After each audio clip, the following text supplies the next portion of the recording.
Hello दोस्तों, नमस्कार। Welcome back to curious सिर्फ for the daily dose of football. तो सबसे पहले बात करना है, इंडियन नेशनल वुमेन्स टीम को एक बड़ा झटका लगा है just before the 1 week of AFC women's Asian cup. A key player Anju Tamang has been ruled out from the AFC women's Asian cup due to the injury, and this is a big blow to the national team because she was a key player in this setup. She has that experience playing at international level. She done a good job for Indian team in last couple of years, and उसका जो skill set है, technical ability है, physicality है, we required in this kind of a challenging tournament. But unfortunately यहाँ पे she is gonna miss this tournament due to the injury, and that's really sad for the national team. उसके replacement के तौर पे करिश्मा को यहाँ पे बुलाया गया है, बट डेफिनेटली यहाँ पे अंजू तमांग की जो कमी है वो फ्रंट लाइन में हमें खलने वाली है। उसी के साथ यहाँ पे हम सबको पता है कि भाई एआईएफएफ, ये जो एएफसी वुमेन्स एशियन कप है जो कि जस्ट 5 to 6 डेज अवे है, उसका उतना मार्केटाइज या फिर हाइप अप नहीं कर पाएगा और लोगों को ये भी नहीं बता पाएगा कि भाई ये कितना इंपॉर्टेंट टूर्नामेंट है हमारे फीफा वर्ल्ड कप क्वालिफिकेशन के पॉइंट ऑफ व्यू से। तो I think as a fan ये अब हमारी रिस्पॉन्सिबिलिटी है कि हम ज़्यादा से ज़्यादा लोगों तक ये पहुंचाएं, एंड ये टीम ये डिज़र्व करती है सपोर्ट कि जिस तरीके से उन्होंने यहाँ पे एशियन कप का क्वालिफिकेशन हासिल किया है, and we genuinely have a realistic chance to qualify for FIFA. Let's spread this word कि भाई यहाँ पे हमारी नेशनल वुमेन्स टीम एक इंपॉर्टेंट टूर्नामेंट खेलने जा रही है। बाकी आपका क्या मानना है इसके बारे में, do let me know in the comment section. Second बात करनी है भाई, यहाँ पे एक और बुरी खबर आ रही है ओवरऑल इंडियन फुटबॉल के पर्सपेक्टिव के पॉइंट ऑफ व्यू से। एशियन गेम्स में यहाँ पे जो फुटबॉल की टीमें हैं उसको नहीं भेजने का डिसीजन लिया गया है रिसेंटली जो इंडियन ओलंपिक एसोसिएशन की मीटिंग हुई उसमें, एंड क्लियरली वहाँ पे मीटिंग में ये चीज़ रखी गई है कि जो गवर्नमेंट ने क्राइटेरिया सेट किया है फॉर दी टीम स्पोर्ट उसके ऊपर कोई भी यहाँ पे बांध छोड़ या फिर एग्जेम्पशन इस बार नहीं दिया जाएगा। एस वी ऑल नो की गवर्नमेंट का क्राइटेरिया है कि भाई यहाँ पे जो मेंस में टीम स्पोर्ट है उसमें जिस स्पोर्ट में इंडिया की रैंकिंग एशिया में टॉप 8 में है उसी को हम यहाँ पे एशियन गेम्स में भेजेंगे, एंड वुमेंस में टॉप 12 में। तो एट द मोमेंट हमारी जो यहाँ पे मेंस एंड वुमेंस की नेशनल टीमें है उसकी एशिया में रैंकिंग ये क्राइटेरिया को फुलफिल नहीं कर पाती, क्योंकि मेंस की टीम हमारी एशिया में 27 पे है, तो वो तो दूर दूर तक नहीं है। एंड दूसरा एक चीज़ मैंने कुछ दिन पहले जैसे आपको बताया था कि अब एएफसी एंड एशियन कमेटी ने भी फुटबॉल के लिए एक क्वालिफिकेशन क्राइटेरिया सेट किया है। एक क्राइटेरिया मैंने जो बताया वो आपका गवर्नमेंट का क्राइटेरिया है, उसके बाद एक एएफसी ने भी क्राइटेरिया रखा है कि भाई इस बार फुटबॉल में मेंस में जो अंडर 23 एशियन कप में टीमें क्वालिफाई हुई थी 16, उसी को हम यहाँ पे एशियन गेम्स के लिए एलिजिबल करवाएंगे। तो वहाँ पे भी हमारी जो अंडर 23 थी वो एशियन कप अंडर 23 का क्वालिफाई नहीं कर पाई थी, तो उस तरीके से वो एलिजिबल नहीं है। बट वहाँ पे एक स्पोर्ट बन रहा है ड्यू टू दी ऑस्ट्रेलिया जो कि एशियन गेम्स में नहीं खेलने वाला, तो वहाँ पे उस तरीके से हमारा चांस है। दूसरी साइड यहाँ पे वुमेन्स टीम हमारी एशियन कप के लिए क्वालिफाई कर चुकी है, तो वहाँ पे उनका एलिजिबिलिटी एज पर दी एएफसी क्राइटेरिया बनता है। बट अगर आपकी गवर्नमेंट ही यहाँ पे इस क्राइटेरिया के ऊपर अड़ी रही तो फिर आपके एएफसी के क्राइटेरिया कुछ भी हो आपका कंटिजेंट नहीं जाएगा। एंड लास्ट टाइम भी हम सबको पता है कि यहाँ पे लास्ट मोमेंट पे स्पोर्ट मिनिस्ट्री ने वो एग्जेम्पशन दे के भेजा था, but I don't think so कि वो ड्रामा फिर से होना चाहिए। अगर आपको भेजना है भाई अभी से आपको अगर एग्जेम्पशन देना है जो भी देना है दे दीजिए, लास्ट मोमेंट में वो चीज़ें करके कोई फ़ायदा नहीं है। एंड दूसरी चीज़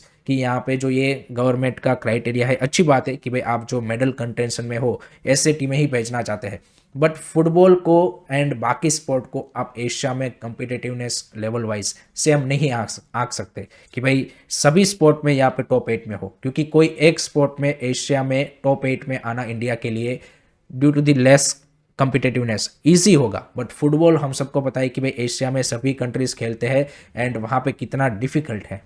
तो आई थिंक ये फुटबॉल के उस मेरिट के ऊपर आई डोंट थिंक सो कि आपको सभी को एक क्राइटेरिया में रखना चाहिए, but this is how government babus decide sport criteria. So क्या करें भाई, this is what it is. And at the moment हमारी दोनों टीमों के लिए एशियन गेम्स खेलने का जो चांस है वो काफ़ी कम है। बाकी लास्ट मोमेंट पे ये लोग अलाउ करें वो एक डिफरेंट सिनारियो होगा, but as per the criteria दोनों ही टीमें यहाँ पे नहीं जा रही है। आपका क्या मानना है, do let me know in the comment section. Third बात करनी है भाई यहाँ पे जो इंडिया की मेंस टीम का next month AFC Asian cup qualifier का मैच है अगेंस्ट हांगकांग, उसके होस्ट के रिगार्डिंग एक अपडेट आ रहा है। तो जेलेन कोची स्टेडियम को यहाँ पे एएफसी ने प्रोविजनल अप्रूवल दे दिया है to host this match. And provisional इसलिए क्योंकि अभी भी एएफसी के उस स्टेडियम के रिगार्डिंग जो safety and security and access के जो कंसर्न है वो है, क्योंकि वो जो स्टेडियम है जेलेन कोची, उसके आउटसाइड पे यहाँ पे यू कैन से कि शॉप्स है। एंड क्लियरली एएफसी ने बोला है कि मैच डे एंड उसके मैच डे -1 यहाँ पे वो सारी shops close as due to the safety concern and provisional approval दिया है। बट आई थिंक जेलेन कोची में ये मैच नहीं होना चाहिए था। आई नो कोची को 7-8 साल बाद मैच मिल रहा है, बट एक football loving state and Kerala के football fans deserve a better national team match. ये इंडिया वर्सेस हांगकांग मैच का भाई कोई रिलेवेंस नहीं है, कोई यहाँ पे इसका यू कैन से कि आपका इम्पोर्टेंस नहीं है। एंड उसके बावजूद भी आप एक ऐसा लेस इम्पोर्टेंट मैच इस तरह के भाई यहाँ पे स्टेट में या फिर इस तरह के स्टेडियम में करा रहे हो कि जहाँ पे भाई फैंस इससे बेटर मैचेस डिजर्व करते हैं। सो उस पॉइंट ऑफ व्यू से इसका कोई रिलेवेंस नहीं। इसको कोई ये और यहाँ पे भाई यू कैन से कि नए स्टेडियम में आप करवा लेते तो ज़्यादा बेटर होता। यहाँ पे कुछ यू कैन से कि मे बी नॉर्थ में कोई भी स्टेडियम होता या फिर कोई भी नया स्टेट होता, वहाँ पे करवा देते। आई थिंक उनके लोगों को मज़ा आ जाता।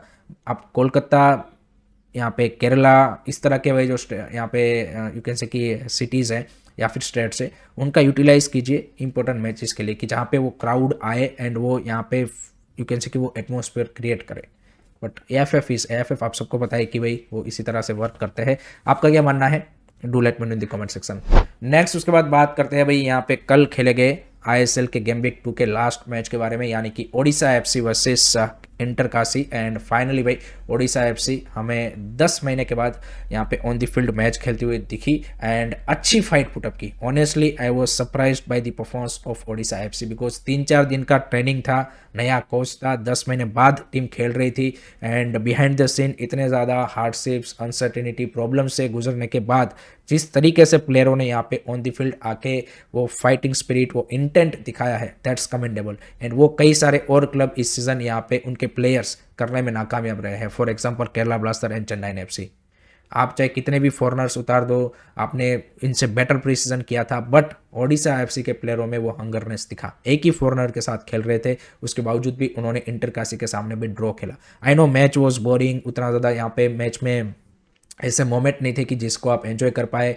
यहाँ पे इंटरकाशी ने भी आई वुड से कि in terms of the overall football quality wise they were not great. And Odisha FC भी यहाँ पे आई वुड से कि शार्पनेस वो नहीं थी, but seeing the behind the scene scenario and जिस चैलेंजेस से वो आ रहे थे, उसके बाद जिस तरीके की उन्होंने एक स्पिरिटेड परफॉर्मेंस दी है, I think that's really really great to see. So 10 on 10 for that for Odisha FC players. And I think यहाँ पे जो एक ओडिशा एफसी को रेलीगेशन के लिए यू कैन से कि हॉट फेवरेट माना जा रहा था, अगर वो इसी तरीके से ऐसी ही स्पिरिटेड परफॉर्मेंस देंगे, डेफिनेटली भाई यहाँ पे वो फिर तो रेलीगेट नहीं होंगे, क्योंकि वो एक कमिटमेंट दिख रहा है प्लेयरों में, जो कि बाकी कई सारे क्लब्स के प्लेयरों में हमने ये 2 वीक में यहाँ पे नहीं देखा है। आपका क्या मानना है इसके बारे में? आपका क्या ओपिनियन है? आपको कैसा मैच लगा? कमेंट सेक्शन में ज़रूर बताइए। लास्ट में बात करते हैं भाई आईएसएल सो फार के बारे में, यानी कि आईएसएल के ऑलरेडी अब गेम वीक 2 खत्म हो चुका है, यानी कि 2 गेम वीक हो चुके हैं। एंड अभी तक ये जो आईएसएल है वो कैसा रहा, क्योंकि हम सबको पता है कि किस कंडीशन में आईएसएल स्टार्ट हुआ है। तो अभी तक आई थिंक ओवरऑल तो सही रहा है। अगर हम यहाँ पे ऑर्गेनाइजेशन के पॉइंट ऑफ व्यू से देखें तो ब्रॉडकास्टिंग भी सही हो रहा है। यहाँ पे आई वुड से कि जो मैचेस के अरेंजमेंट में कुछ स्टेडियम के 1-2 जगह पे इशू आए, जैसे केरला वाला, वो यहाँ पे उड़ीसा का एक मैच पोस्टपोन करके अभी फिर से यहाँ पे सेकंड मैच से उनको खेलने को मिला। तो वो सारी चीज़ें यहाँ पे थोड़े से छोटे मोटे प्रॉब्लम आए, वो एक्सपेक्टेड था, क्योंकि जिस तरीके से आपने जितना जल्दी इसको ऑर्गेनाइज करने की कोशिश की थी तो उससे वो प्रॉब्लम आने ही आने थे। तो ऑर्गेनाइजेशन के पॉइंट ऑफ व्यू से there were some problems, but यहाँ पे ओवरऑल 80-90% यहाँ पे आपने सही तरीके से उसको मैनेज करने की कोशिश की है या फिर वो डिलीवर हुआ है। दूसरा, अगर हम फुटबॉलिंग पार्ट की बात करें तो वहाँ पे भी जो एक्सपेक्टेड चीज़ें थी वो क्लियरली देखने को मिली कि भाई प्लेयरों की फिटनेस में इश्यू दिखे। प्लेयर आप देखिए 90 मिनट्स नहीं खेल पा रहे हैं। यहाँ पे शार्पनेस का इश्यू दिखा। There are a lot of matches की जो काफ़ी बोरिंग भी थे, but still there are a couple of matches यहाँ पे हमें ऐसे दिखे कि जो यहाँ पे क्वालिटी वाइज अच्छे दिखे। कुछ बेहतरीन गोल भी हमें देखने को मिले। आप देखिए मिगेल का गोल हो या फिर रेनसोला का गोल हो या फिर हमने यहाँ पे सुनील छेत्री का वो गोल देखा, इवन मैकलरन। तो देर आर मोमेंट्स की जहाँ पे मैचेस अच्छे दिखे हैं, कुछ क्लब्स की जिनकी थोड़ी सी बेटर प्रीसीजन हुई थी एंड बेटर स्कोर थी, उनके मैचेस क्वालिटी वाइज अच्छे दिखे हैं। कुछ क्लब्स ऐसे हैं कि जो बिल्कुल यहाँ पे यू कैन से कि उनके प्लेयर, उनकी टीम में वो यहाँ पे उस तरह की परफॉर्मेंस नहीं दिखी है, चेन्नई एंड केरला ब्लास्टर। सो दोनों चीज़ें मिक्सअप हुई है। ओवरऑल आई वुड से कि अभी तक गेम वीक के बाद it was a mixed experience, but आपकी गाड़ी बैक ऑन ट्रैक एटलीस्ट आ गई है एंड ये जो सीज़न है वो इसी तरीके से आपका यहाँ पे चलने वाला है, तो वो कोई इस सरप्राइज नहीं है। बट चलिए भाई, फाइनली यहाँ पे आपका आईएसएल हो रहा है। आपको कैसा लगा अभी तक आईएसएल सो फार? यहाँ पे कमेंट सेक्शन में अपने ओपिनियन जरूर share. So that's it from my side guys regarding today's football news. I hope कि आपको वीडियो पसंद आया होगा। Keep supporting this channel, don't forget to like, share and subscribe to सरी। जय हिंद, जय भारत।